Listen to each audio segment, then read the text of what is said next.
Piši kao što govoriš, čitaj kako je napisano. Pa kada je engleski u pitanju, to i nije baš tako. Vođeni ovim pravilom, maternji govornici srpskog jezika često prave slične greške kada je u pitanju izgovor engleskog jezika. U današnjem videu predstavit ću vam neke od najčešćih grešaka sa kojima se susrećem u radu sa različitim učenicima. Prva reč o kojoj ću govoriti jeste reč odgovor ili odgovoriti, koja se često nepravilno izgovara kao answer. U ovoj reči W se ne čita i ne zvuči ništa nalik našem V, već je pravilan izgovor ove reči answer ili answer. Answer. Answer.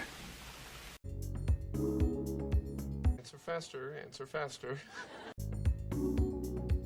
Answer. Druga reč o kojoj ću danas govoriti jeste reč za povrće, a u pitanju je reč vegetable.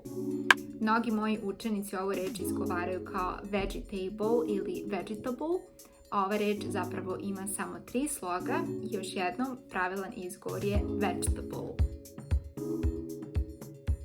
I don't see some vegetable. Am I a vegetable?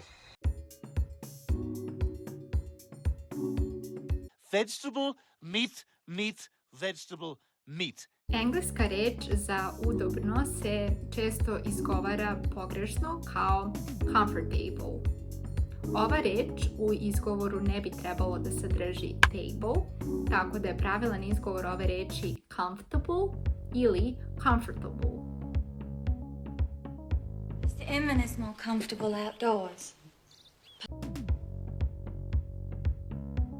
Crash on the couch. It's comfortable.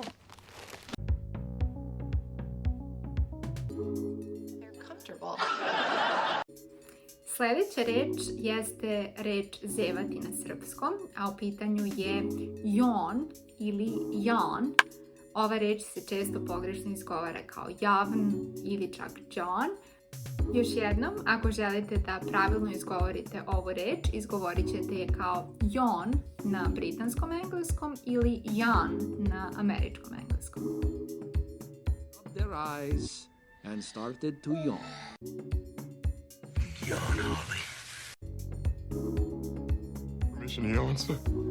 Reč jahta se na engleskom ne izgovara sa h, tako da je izgovor reči jahta kao jaht nepravilan. Na britanskom engleskom pravilan izgovor ove reči jeste yacht, a na američkom engleskom pravilan izgovor jeste yacht. Vietnam on our yacht. His yacht. Yacht club. You had a yacht? Kada reč počinje na ch, učenici je uglavnom pravilno izgovaraju sa č. Recimo, to je slučaj kod reči cheese, church ili cherry. Problem uglavnom nastaje kod reči koje se u srpskom izgovaraju sa h.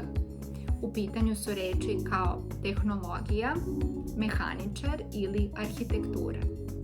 Učenici ove reči često izgovaraju sa h, što nije ispravno. Na engleskom se ch kombinacija izgovara kao k kod ovih reči, pa tako imamo technology, mechanic i architecture. I'm not picking up any cities or technology. He's a mechanic, she's a homemaker. Shall we take a look at some paradoxical architecture? Učenici čiji je maternji jezik srpski često izgovaraju W kao V kod nekih reči, kao u malo prepomenutoj reči answer, pa na sličan način često greše i kada izgovaraju reč za srpsku reč šapa, koja se zapravo izgovara kao pull na britanskom ili paw na američkom engleskom, a ne kao puff. Raise your right paw. No, your right paw. Scooby-Doo, your other paw. Jedna od najčešćih grešaka u izgovoru kod učenika čiji je maternji jezik srpski jeste izgovor takozvanih nečujnih slova. Na engleskom silent letters.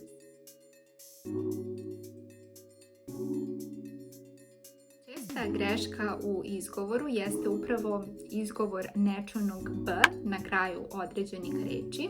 Pa tako, kada izgovaramo reč popeti se, izgovorit ćemo je climb, a ne climb.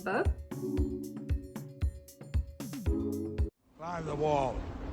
Na sličan način reč za češalj se ne izgovara comb, već comb.